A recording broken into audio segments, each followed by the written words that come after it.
Hello everyone. So we start with another new chapter this week. This is chapter 11 and we are going to talk about local area network in detail in this chapter. Alright, so talking about local area network. Local area, now we will discuss in this chapter about local area network. Local area network are called as LANs. Wide area networks may be public or private, but local area networks are usually owned by the organization that is using the network to interconnect the equipment. So for example, in our college we have the local area network, and that network is owned by the JUC. Local area networks have much greater capacity than the wide area networks to carry what is generally a greater internal communication is needed. And the key elements which are required for the local area network are topology, transmission medium, wiring layout, and medium access control. So together these elements determine not only the cost and capacity of the LAN, but also the type of data that may be transmitted, speed and efficiency of the communication, and even the kinds of applications that can be supported. So let's start our discussion, more discussion on the local area networks. This is a typical diagram of internet, what we require. For example, we have many devices like router, firewall, core switch, distribution switches, edges. Then we have wireless controller, IP telephony. We are going to talk about some of these devices also in this chapter. Alright, going ahead. So let's start our discussion. Let's start our discussion with the local area networks. So the first thing that comes to our mind when we talk about local area network is the word topology or topology. Topology means the way our systems are connected to each other, that is called as the topology, how they are connected. So it refers to the way in which the endpoints or the stations or the user systems, they are attached to the network or they are interconnected. So this is called as the topology. Now, common topology for the LAN there are four common topologies for the LAN, which are bus, tree, ring, and star. These are the four type of topologies. Now, in contemporary LANs, the star topology is based around the use of switches and it dominates. So in contemporary LAN, star topology dominates, but it is also useful to briefly look at the operation of the bus topology because it shares some characteristics with the wireless LANs, and the key elements of the wireless LAN access protocol have evolved from the bus LAN protocol. So in this chapter, first of all, we are going to look at the operation of the different topologies. We are going to talk about the different topologies. Alright, so the four basic types of topologies are, these are bus topology, ring topology, tree topology, and the star topology. Now if you see, in case of the bus topology, you have a single wire going and all the stations, they are attached to that single wire. Whereas in case of ring, the interconnection is forming a ring-like structure or a circle-like structure. In case of a tree, it is forming a tree-like structure with the branches. And in case of a star, you have a central element and the stations are attached to it. So similar to a star-like structure. Alright, now first of all we are going to discuss about bus topology. What is a bus topology? Alright, now in case of bus topology, all the stations, they are attached to the appropriate hardware interfacing known as tap directly to the linear transmission medium or a bus. Now if you see over here all the stations, they are attached to a hardware interfacing known as TAP, which is the linear transmission medium. So this is the transmission medium. This medium, this wire is called as bus. So this is the main medium, and to this wire the stations are attached with the help of a tap. Now tap is something, a connection point which will attach our system to the main bus. Full duplex operation between the station and the tap allows data to be transmitted on the bus, and the transmission from any station propagates the length of the medium. Right? Now, how the data will be transmitted on the bus, let's understand it. So, in this example, how the frame will be sent. Suppose system C wants to send data or a frame to system A. So, now when it wants to send, it will make a frame out of it, and the header of the frame will include the address of the system A. Now, then it will send. Now, as the frame travels on this wire, when the frame travels on this wire, first of all it passes through B. Now B checks the address. B checks that does the address on the frame matches with its own address. It will check, no, this address does not match with the address of the B. So what B will do? B will ignore it. Next the frame passes to the A. So now A will check what is the address in the header of the frame and match with its own address. Now when the address is matches, so what A will do? A will copy the frame. A will copy the frame. So A on the other hand sees that the frame is addressed to itself.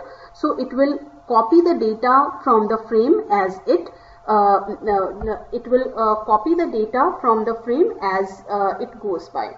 So with bus or tree, no special action has to be taken to remove the frame from the medium. When the signal reaches the end of the medium, it is absorbed by the terminator. So there is no special action needed to remove the frame from the medium. So it can be like absorbed by the terminator. So this is how the bus transmission works. Similarly, if A wants to send data to C, now when A will make a frame out of it, the address of the C will be placed on the frame. So similarly, when the frame travels over here, it can be a full duplex bus.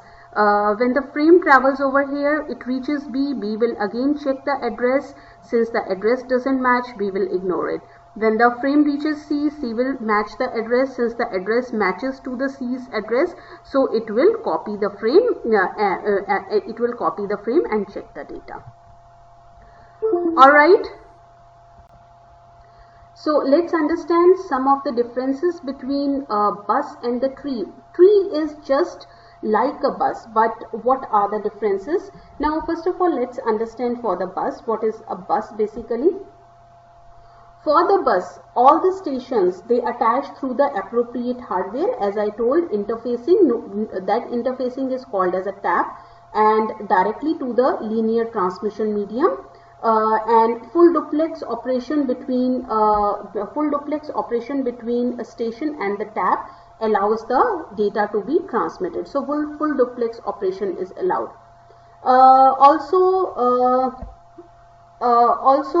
The transmission propagates throughout the medium.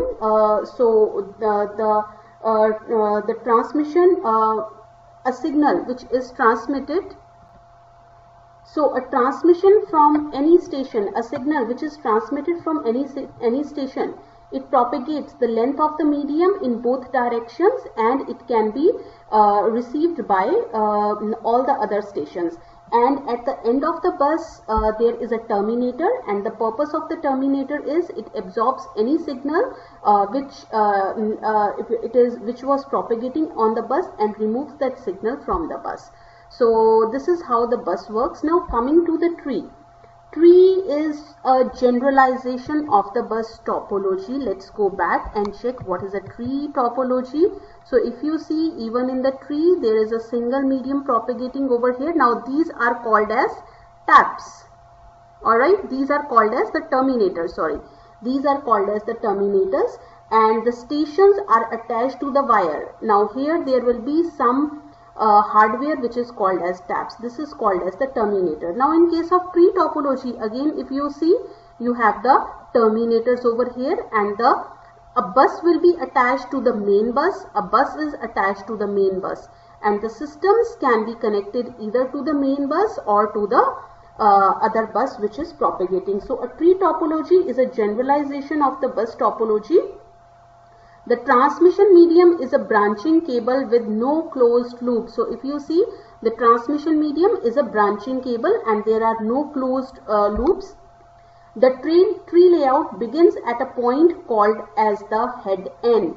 So the tree layout begins at a point, for example from here, this point is called as the head end.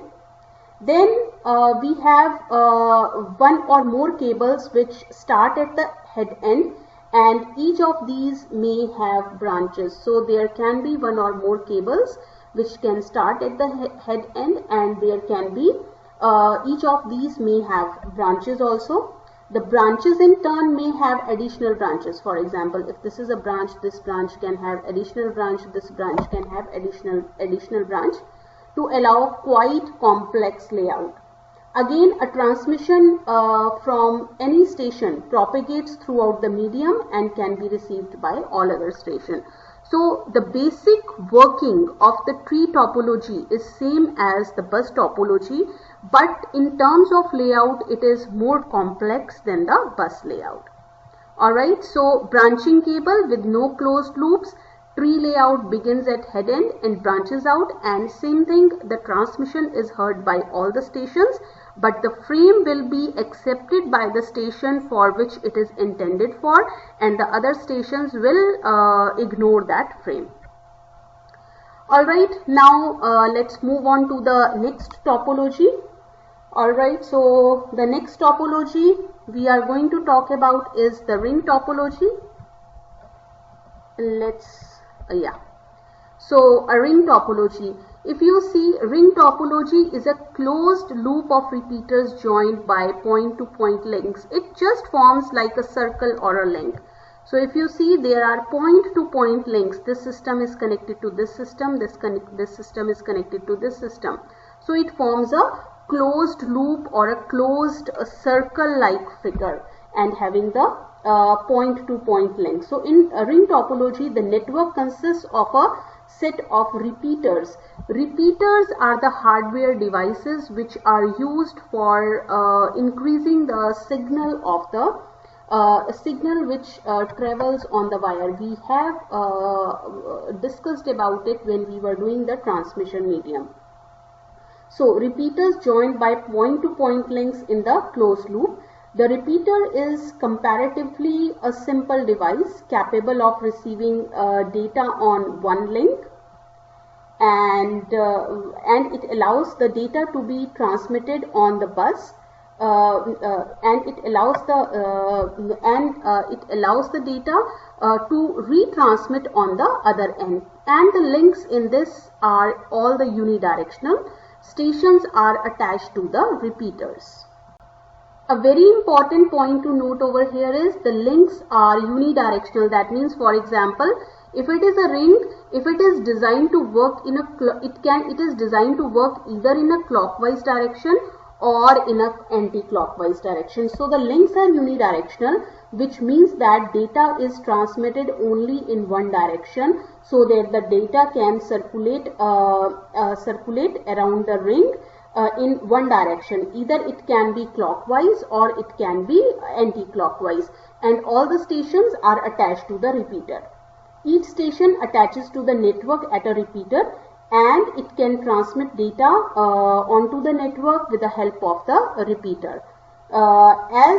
Just like the bus and the tree, data are transmitted with the help of the frames. So now in this case, when the frame circulates, it passes through all other stations which are attached on the ring network. The destination station or the system recognizes the address and it copies the frame into the local buffer. The frame then continues to circulate until it returns to the source, whereas in case of bus, When it goes to the terminator, that signal is absorbed. So the source station will remove that frame. Because multiple stations share the ring, medium access control is needed to determine what time each station may insert at the frame. So these are some of the points for the ring. First thing is, it forms a closed loop like structures. It can receive data on one link and retransmit on another. It's a unidirectional, so it can work only in one direction, either clockwise or anti-clockwise. Alright, now for example, let's see over here. For example, this is a ring network. This is an example of the ring network over here. Now in this, if you see, station C is trying to transmit a frame to data A. The frame header includes the address of system A. Now as the frame circulates, when the frame circulates around the ring, it passes through B. So what B will do, a frame is not addressed to B. So what B will do, B observes that the address is not the station of B, so it ignores the frame A. On the other hand, when it goes to the C, C sees that the frame is addressed to itself, and therefore it copies the data from the frame as it goes by. So if you see over here, frame is not addressed to B, B ignores it. C copies the frame, A copies the frame because C is sending, so A copies the frame when it goes by, and at this point when it reaches the C, C absorbs the returning frame. So in case of bus network, it was the terminator which was absorbing the frame, whereas in case of a ring network, it is the source station which should absorb the frame. Now let's talk about one more topology, which is the ring topology, star topology. Alright, so here we have the star topology. Now in case of star topology, each station connects to a common central node, and that common central node is called as a hub. All the stations attached to the common central node, and that common central station is called as the hub. Usually it is attached via two point-to-point links. One is for sending, another one is for receiving. So there are two separate point-to-point links. One is for transmission and another one is for reception. The central node, which is the hub, it operates in a broadcast fashion. Broadcast means, so when a data is sent, it will be received by all the stations attached to it. It can be so there can be actually two alternatives for operating the central node. So first approach is in the broadcast fashion. So in this case, what will happen when a frame is transmitted from one station to the node, it is transmitted on all outgoing links. So in this case, although the arrangement is physically a star, it is just like logically a bus.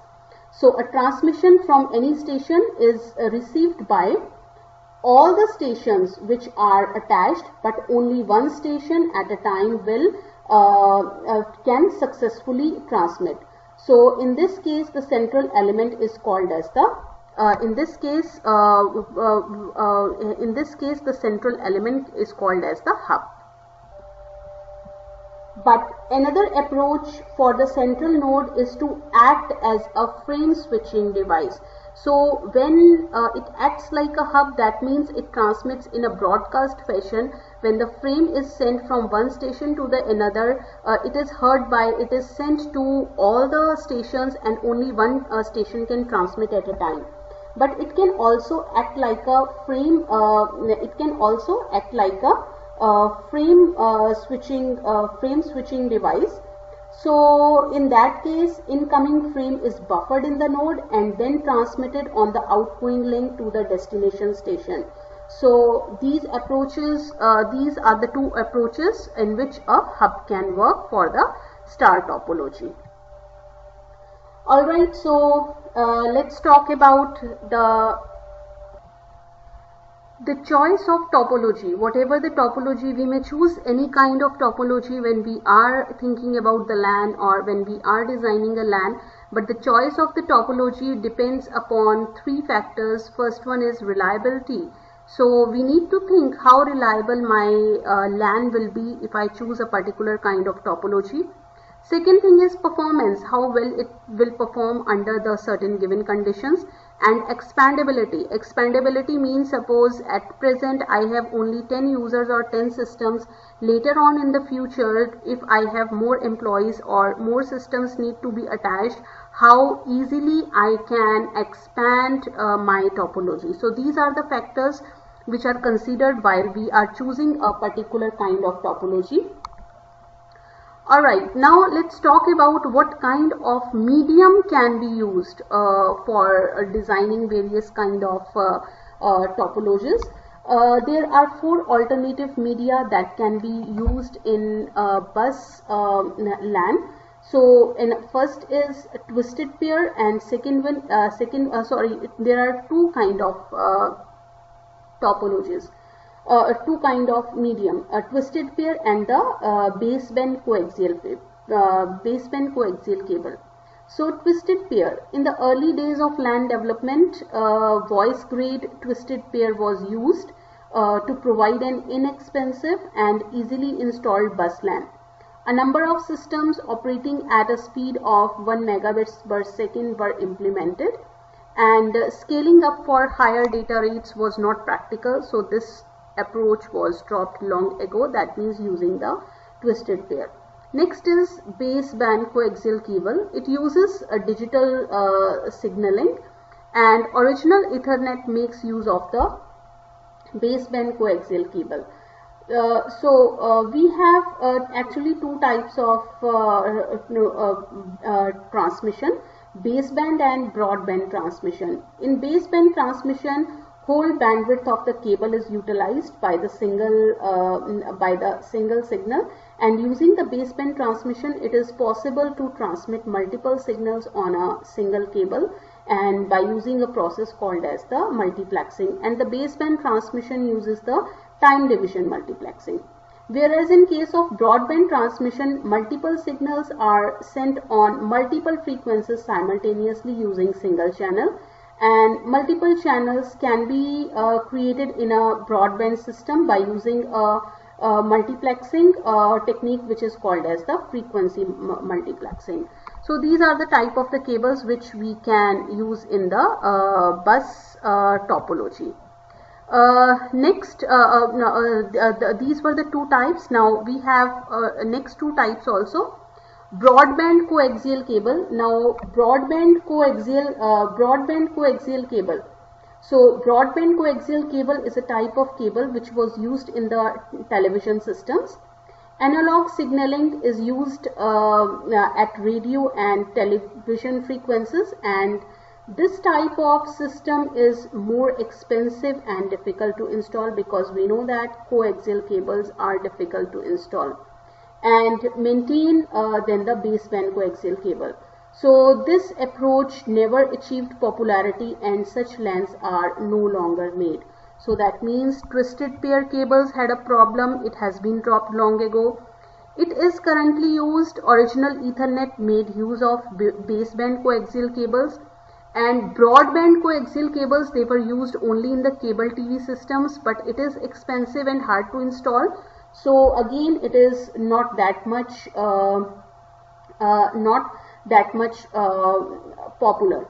Last one is the fiber optic cable. There has been considerable research related to this alternative over the years, but the expense of optical fiber taps, that means the connectors, and the availability of better alternatives, it has resulted in a demise of this option as well. So thus, for a bus topology, only baseband coaxial cable has achieved a widespread use. So coaxial cable, baseband coaxial cable is used more popularly. Alright, now coming to the ring and the star topology. Ring and star topology, they need very high speed links, and they can transmit over long distances, and they have potential of providing best throughput. However, single link or repeater failure disables the network, because in case of ring, if I go back, for example, if this wire fails, if this link fails, what will happen? My whole network will stop, because in this case, for example, if my network is designed to work like this way, so this system will be cut off, system will be cut off from all the other systems. Similarly, these two cannot transmit to each other. So failure of a single transmission link can hamper my transmission. Alright. So single link or a repeater failure disables the network. Star network, it uses the natural layout for wiring in a building. It is best for short distances and it has higher rates for small number of devices. Alright, so moving ahead. Alright, choice of a medium. So when we are choosing a medium for a particular LAN topology, choice of a medium is constrained by whatever topology we are choosing. So we need to check these factors. First one is the capacity, reliability, types of data supported, and environmental scope. So these are the four factors which govern the choice of the topology. Capacity means to support the expected network traffic. There can be huge amount of traffic, so whatever the cable we choose, it should be able to support the network traffic which can be expected on that particular route. Then reliability, and the medium should be reliable. That means it should be available all the time. Whenever the user wants to send the data, it should not be like the cable is down or there are problems in the transmission link. No. Types of data supported. What type of data it can transmit, whether digital data or analog data, or what type of data.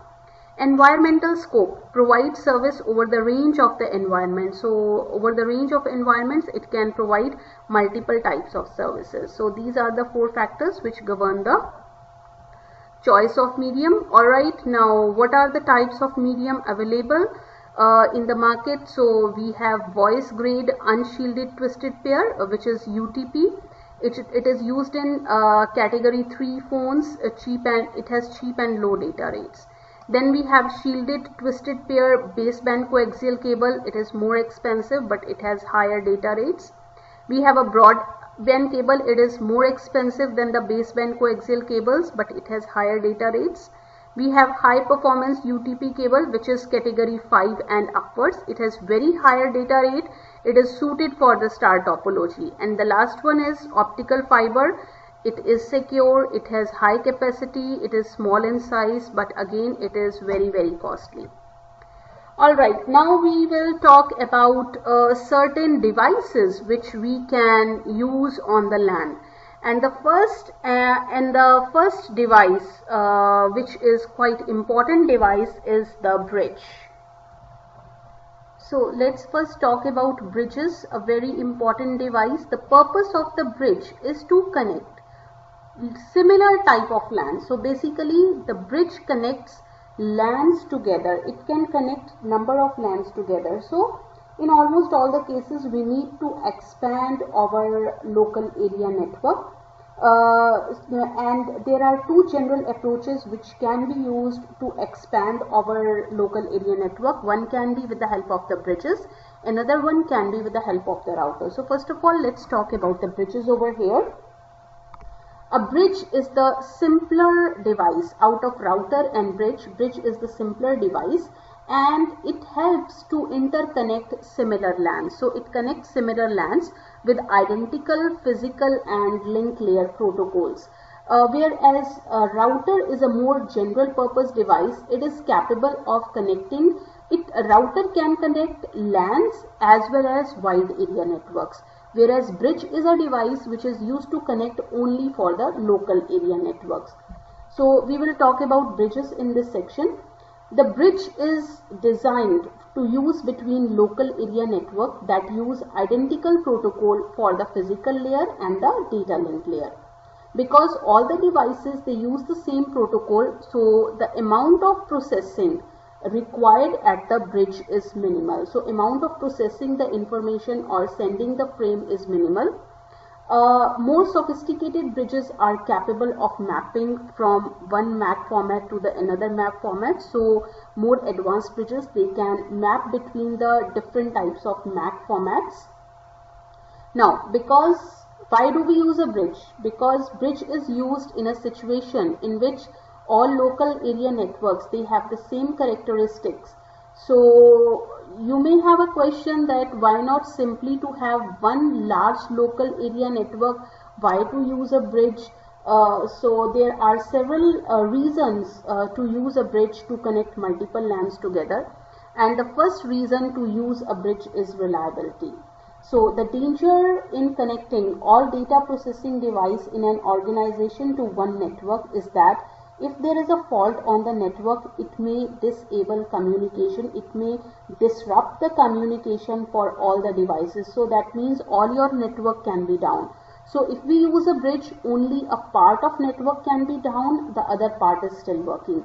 So by using a bridge, the network can be partitioned into self-contained units. So if there can be a fault only at one LAN, but the other LAN will still be working. So one reason to use bridge is reliability.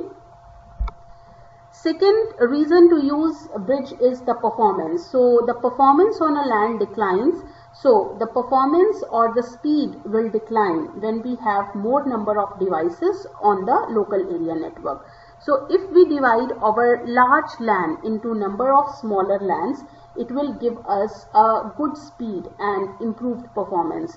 So if devices can be clustered, internet traffic will significantly exceed the internet traffic. Third reason is the security. If we establish multiple LANs, it may improve the security of the communication. So it is desirable to keep different types of traffic. For example, accounting, personal, or security that have different security needs on a physical separate media. So that is also one of the reasons. Last one is the geography.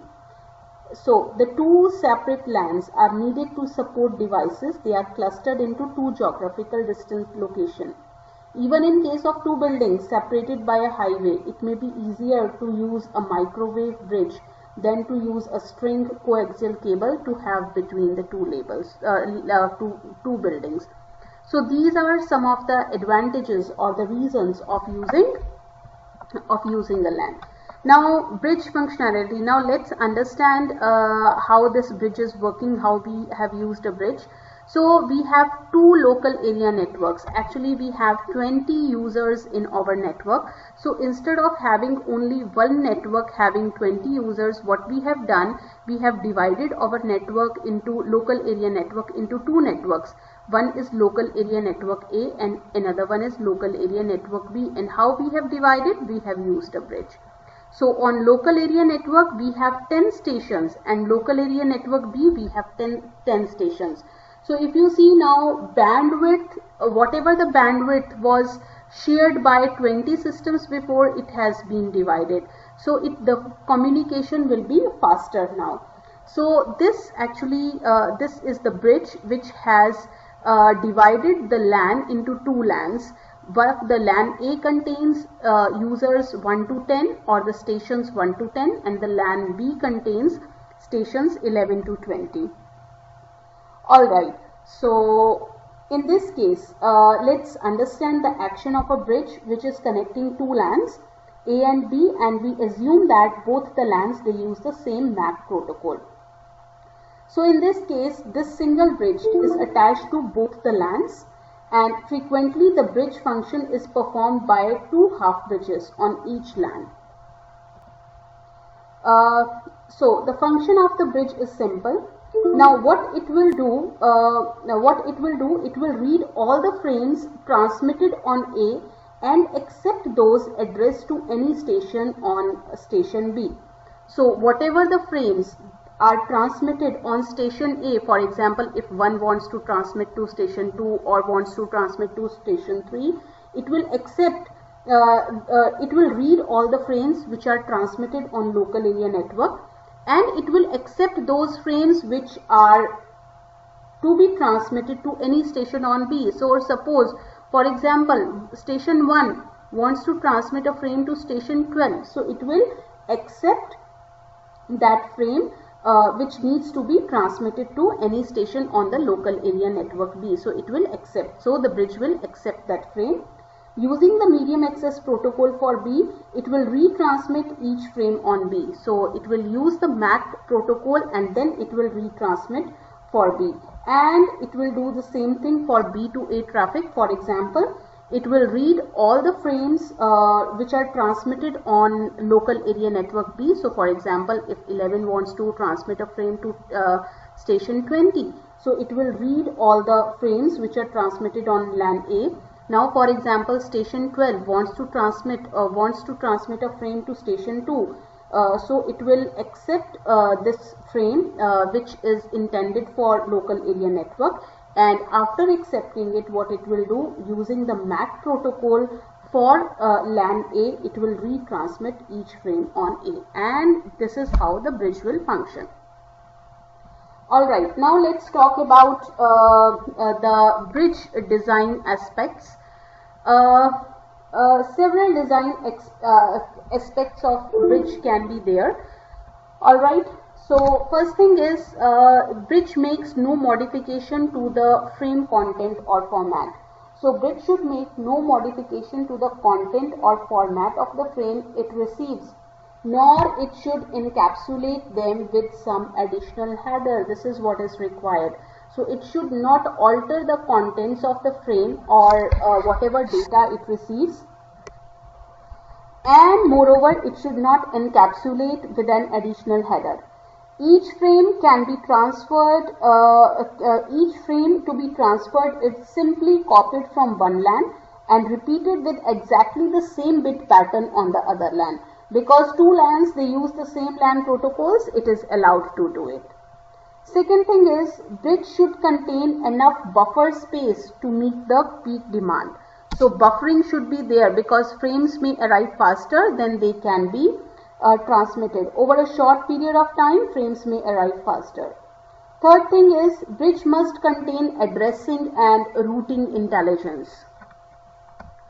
Going ahead, let me check if it must contain routing and addressing intelligence. So at a minimum, the bridge should know which addresses are on which network to know which frames to pass. Further, there should be more than two LANs if there are more than two LANs interconnected by number of bridges. So in that case, frames may have to be routed through several bridges in its journey from source to the destination.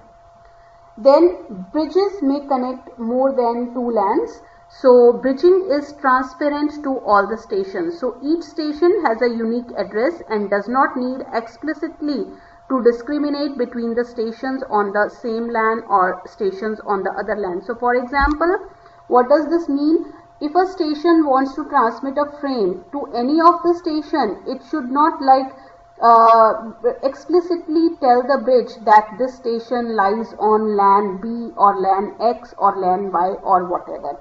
Or the bridge should take care of that.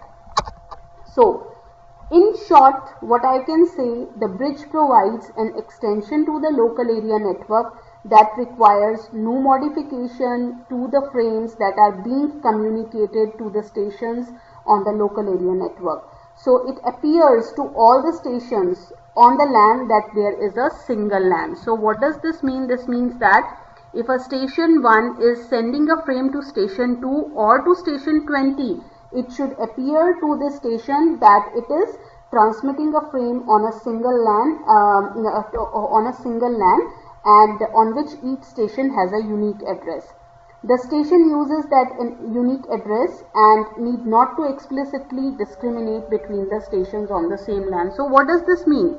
This means that when a station 1 wants to send data to station 2 or 20, it should not specify that station 20 lies on local area network B and station 2 lies on LAN A. It is the responsibility of the bridge to check which station lies on which LAN. So for the stations, it should appear that it is on a single LAN. Now let's talk about the bridge protocol architecture. What are the tasks? Bridge captures the frame, encapsulates it, forwards it across the link, it removes encapsulation, and then it transmits to the destination. So this is what a bridge is expected to do. So how the LANs are connected to each other with the help of the bridge, let's look at this.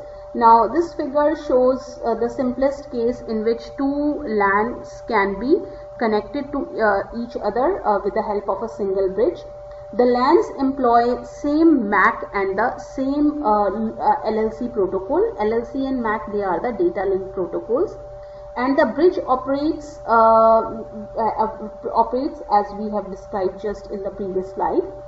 MAC frame whose destination is not on the immediate LAN or not on the same LAN will be captured by the bridge. It will be buffered and then transmitted on the another LAN. So for example, if a station wants to send a data to the station number 20, so this frame will be captured by the bridge. It will be buffered and then it will be transmitted on the another LAN, which is LAN B. So the LLC layer, which is another protocol of the data link layer, there is a dialogue between peer LLC entities, and the bridge need not to contain on LLC layer because it is serving on the MAC frame. So this is how the communication is done. Alright, now here we have an example of the bridges with the LANs and the alternative routes over here. So if you see, I have many bridges. I have how many LANs? LAN A, LAN B, LAN C, LAN D, E, F and G, and there are 1, 2, 3, 4, 5, 6, 7 bridges.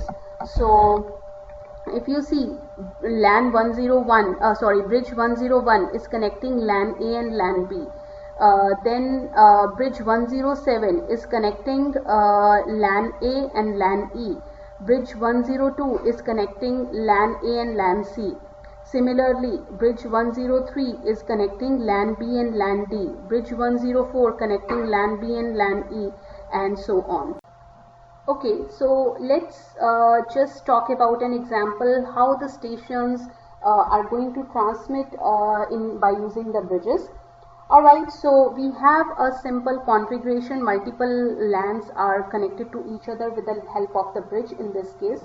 Now let's assume that station 1 wants to transmit a frame to station 6. Station 1 is on LAN A and station 6 is on LAN F. So it wants to transmit a frame to station 6. Now, when it wants to transmit to the station 6, the frame will be first of all read by bridge 101, 107 and 102 because LAN A is connected to all these bridges. Now for each bridge, the address station is not on a LAN to which bridge is attached. If you see, the attached station is neither on bridge 101 is attached to LAN B. Station 6 is not there. Bridge 107 is attached to LAN E. Station 6 is not there. Bridge 102 is attached to LAN C and station 6 is not there. So now each bridge must make a decision whether or not to retransmit the frame on its LAN in order to move it closer to the intended destination. So in this case, bridge 102 should repeat the frame on LAN C. So bridge 102 needs to repeat the frame, send the frame on LAN C. Whereas bridge 101 and 107 should not retransmit the frame. Now once the frame has reached to LAN C, it will be picked up by both the bridges 105 and 106. Now again, each of these bridges must decide whether to forward the frame or to not. So in this case, bridge 105 should retransmit the frame on LAN F, where it will be received by station number 6, whereas bridge number 106 should not transmit the frame. So we can see from here that bridges should be equipped with a routing capability. That means Bridges must learn the path, bridges must learn the route. So when a bridge receives a frame, it should decide whether or not to forward it. When I say that bridge 101 and 107 should not send, how they should decide that they should not send? That means they must have some routing capability, or they must have some routing decision or routing table. So if the bridge is attached to 2 or more networks, then it must decide whether or not to forward the frame, and if it wants to transmit, on which LAN the frame should be transmitted. So on which LAN it should be transmitted.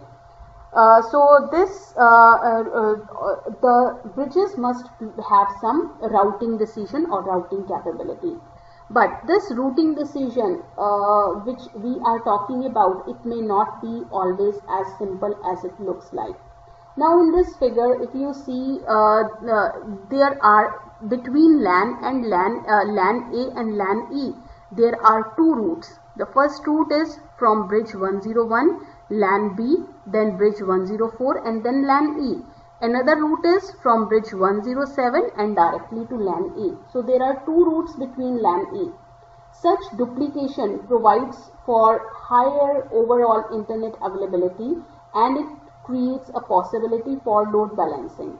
So in this case, if station 1 wants to transmit a frame intended for station 5 on LAN E, so station 1, which is on LAN A, wants to transmit to a frame to a station 5 which is on LAN E, then either bridge 101 or bridge 107 can forward the frame.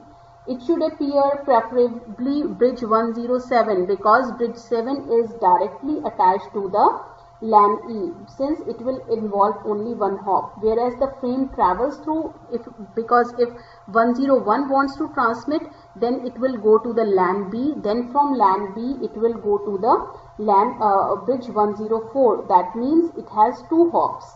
Another consideration is that there may be changes in the configuration. For example, bridge 107 may fail. What happens if bridge 107 fails?